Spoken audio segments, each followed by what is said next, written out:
சுக்குக்கு மிஞ்சிய மருந்தும் இல்ல, சுப்பிரமணியனுக்கு மிஞ்சின தெய்வமும் இல்லன்னு ஒரு பழமொழி இருக்குது. என்ன பொறுத்தவரைக்கும் அது 100% கரெக்ட்டுங்க. சளி, உடம்பு வலி, இருமல், காய்ச்சலுக்கான சிம்ப்டம்ஸ் ஆரம்பிக்குதா, உடனே நீங்க இந்த சுக்கு தண்ணிய தான் போட்டு குடிக்கணும். இது வந்து நோய் எதிர்ப்பு சக்தி இன்க்ரீஸ் பண்ணும். இதுதான் இதோட மெயின் கான்செப்ட்டே. மாத்திரை மருந்தே சாப்பிடாம இத மட்டும் சாப்பிட்டே காய்ச்சல் சரியாகும்னு நான் சொல்ல மாட்டேன். ஃபர்ஸ்ட்டு ஸ்டேஜ்ல இத குடுங்க. அடுத்த ஸ்டேஜ் சரியாகல அப்படின்னா டாக்டர்ட்ட கூட்டிட்டு போங்க. சுக்குமல்லி காப்பி பொடிக்கு 1 1/2 பங்கு அளவு மல்லிய நல்லா வாசனை வர வரைக்கும் வறுத்து தனியா எடுத்து வச்சுக்கோங்க. அடுத்தது 2 ஸ்பூன் மிளகு, 1 ஸ்பூன் ஏலக்காய் வாசனை வர வரைக்கும் வறுத்துக்கோங்க. அடுப்ப ஆஃப் பண்ணிட்டு 1ம் பாதியுமா இடிச்ச சுக்கு வந்து 1 பங்கு சேர்த்துக்கோங்க.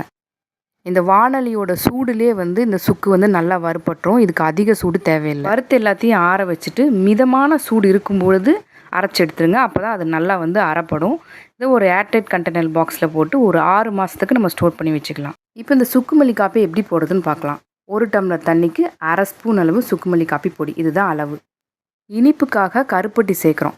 சுக்கும் கருப்பட்டியும் சேரும் பொழுது தான் இந்த சுக்குமல்லி காப்பியோட டேஸ்ட்டு, அதோட பலன் கூட நம்மளுக்கு முழுசாக கிடைக்கும். 10 நிமிஷம் நல்லா கொதிக்க வச்சுட்டு வடிகட்டிட்டு மிதமான சூட்டில் குடிச்சிங்க அப்படின்னா தொண்டைக்கு இதமாக இருக்கும்.